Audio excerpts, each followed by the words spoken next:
Shalom. ஆண்டவராகிய இயேசு கிறிஸ்து இந்த பூமியில இருந்த பொழுது பார்த்தீங்கன்னா, அவர் சிலுவையில அறைந்தார்கள். அவர கல்லர் மத்தியில அவருங்க அறைந்தார்கள். ஆனா, எவ்வளவோ தாழ்மையின் சொரூபமாய் ஆண்டவர் தன்னை இந்த பூமியில வெளிப்படுத்தினார் கொல்கதா மலையிலே. ஆனால், அதுக்கு முன்னமே பார்த்தீங்கன்னா, மேத்யூ 17ல ஒரு எபிசோட் இருக்கு. அதில பார்த்தீங்கன்னா, ஆண்டவராகிய இயேசு கிறிஸ்து எப்படி இருக்கிறாரு? அவர் மறுரூபமாக்கப்பட்ட தேவனாய் வெளிப்படுகிறார். அப்போ பிதாவாகிய தேவனிடத்துலேருந்து ஒரு சத்தம் வருது, இவர் என்னுடைய நேசகுமாரன், ஒரு சத்தத்துக்கு கீழ்ப்படிங்க அப்படின்னு வருது. ஸோ அந்த சத்தமும் வருது, அவர்களும் பார்க்கிறார்கள். அவரும் பயந்து போய் என்ன பண்ணுறாங்க, ஆண்டவருடைய பாதத்தில் சாஷ்டாங்கமாக விழுந்துடுறாங்க. ஸோ அவங்க சாஷ்டாங்கமாக ஆண்டவருடைய காலில் விழுந்தவர்கள் 3 பேர். அவர்கள் அந்த சத்தத்தை கேட்டு அவங்க என்ன பேசுகிறாங்க கூட, இங்கே உமக்கு ஒரு கூடாரமும் எங்களுக்கு ஒரு கூடாரமும், மோசைக்கு எலியாவுக்கு ஒரு கூடாரத்தையும் நம்ம போடுவோம் அப்படின்னு சொல்கிறாங்க. அப்போ ஆண்டவராகிய இயேசு கிறிஸ்து அங்கே என்ன சொல்கிறாரு, இந்த விஷயம் நீங்கள் ஒருத்தருக்கும் சொல்லக்கூடாதுன்னு சொல்கிறார்.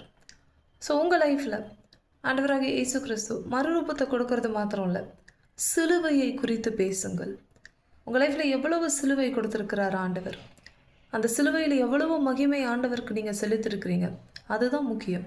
அதுதான் உங்களை மறுரூபத்துக்கே கொண்டு போகும். வெறும் மறுரூப மலையை மாற்றம் எதிர்பார்த்து போகிற கிறிஸ்தவர்களாக நீங்கள் இருந்தீங்கன்னா, நீங்கள் கிறிஸ்தவர்களாக இருக்கிறதுல அர்த்தமே இல்லாமல் இருக்கும். சிலுவையை சுமங்க. ஆண்டவர் பாருங்கள், அந்த ப்ராசஸ், அந்த விஷயத்தை அக்கம்ப்ளிஷ் பண்ணுற வரைக்கும் யார் என்ன சொன்னாலும் அதை கண்டுக்காமல் ஃபர்தராக போயிட்டே இருந்தார். அவர் வார்த்தையினால் ஜெயித்து கொண்டே இருந்தார்.